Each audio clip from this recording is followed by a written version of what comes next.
देशविदेशातील पर्यटक आणि शास्त्रज्ञांच्या आकर्षणाचा केंद्रबिंदू ठरलेलं लोणार सरोवर संपुष्टात येण्याची भीती व्यक्त केली जाते।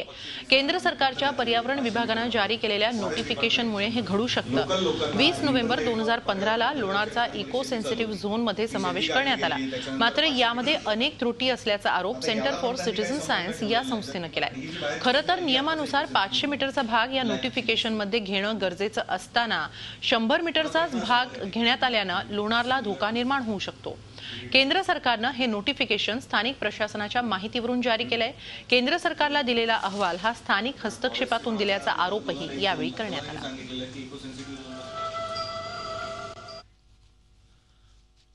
बॉडीने जे काही नोटिफिकेशनसाठी जे काही इनपुट्स दिलेले तिथून आपल्या इथून की संरक्षित क्षेत्र किती असावं, तर त्यामध्ये लोणारचा म्हणून विचार केला गेलेला नाही। म्हणजे जे नोटिफिकेशन आता निघालं आहे त्याच्यानुसार लोणारचं जे काही फॉरेस्ट आहे किंवा आपण अभयारण्य म्हणू, तर अभयारण्यापासून फक्त 100 मीटरचा भाग त्यांनी संरक्षित क्षेत्र म्हणून जारी केलेला आहे। हे जे नोटिफिकेशन आहे या नोटिफिकेशनमुळे ती जी आपल्याला साईट प्रिझर्व करायची आहे तर त्या हे येणार आहे,